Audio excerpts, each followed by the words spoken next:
And I'm back with a pass certificate. So yeah, E46 passed, had the new windscreen fitted, that's all done. It's 10:30, I've got to go home, drop this off, then go over to my lockup, which is about 15 miles away, collect the Alpina, get the Alpina for its first MOT in, well, over 2 years. So let's get going. Right, finally got to the barn.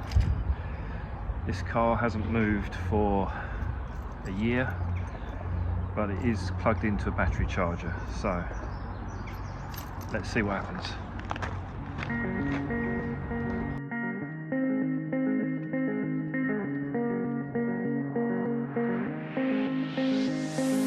Looking for myself, I'm staring at my shadow. Am I gonna be safe in getting through tomorrow? When I throw me down, you can leave me to the side.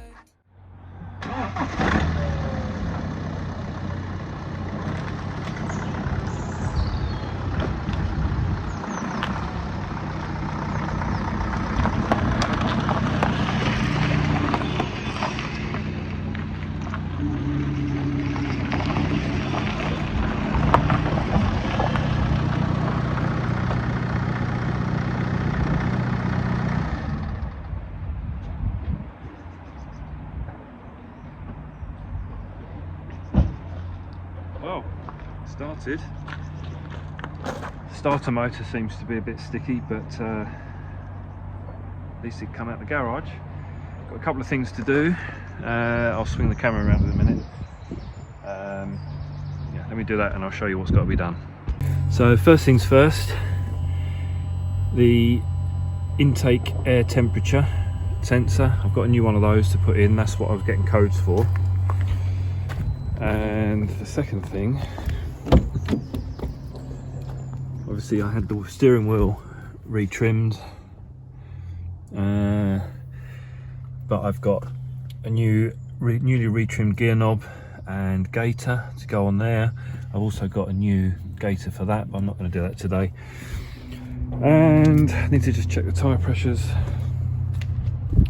It's going to need a clean as well, but I'm not going to get that done before the MOT. Finally, I'm getting these horrible wheels refurbed next week. Can't wait. So there's the new sensor, which goes in there. You will have seen on a previous video, I'll link it up in the top corner, how to remove that. So I'm going to change that quickly, and then obviously I'm not going to know if any codes are still going to be present or come up on that. So if you remember, it would be fine until you put your foot to the floor, and after a few seconds it would go into limp mode. So yeah, let's see what happens. I've got a short drive, 10 miles or so to the MOT centre, so we'll see what happens when we get on the road. There is the redone gear knob.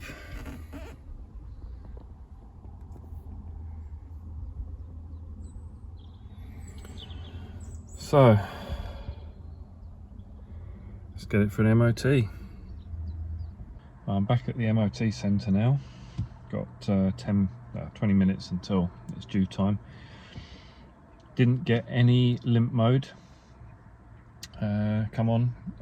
Didn't really push it too much because it's obviously not been run for a year and I was on the way to the MOT, but the few times I did put my foot down before, it would have just gone into limp mode for about 30 seconds to a minute, and then it goes again once you come off the throttle. And I don't think it's from where it's been sitting, because it's been on a battery conditioner the whole time, so the battery's been connected, so there's nothing to do with disconnecting the battery or anything. So we'll see what happens. Obviously it needs a clean. It was obviously ceramic coated and clean before it went in there into the workshop, into my lockup, so I think probably just a snow foam and jet wash off will probably be enough just to get rid of all the muck. So wish me luck. So I'm pleased to report that been out in the Alpina a few times now, and since I've changed that air intake air temperature sensor, not had any more issues with limp home mode. Seems to pull better. I can't say it's pulling as well as maybe it should, but maybe that's just the twin turbo setup. From experience, they don't seem to give that sudden shove from low revs that you get. It's just linear from literally from 1000 RPM all the way around to 5000. So I'm going to go for a little drive. I've just got to pop out and you can see for yourself.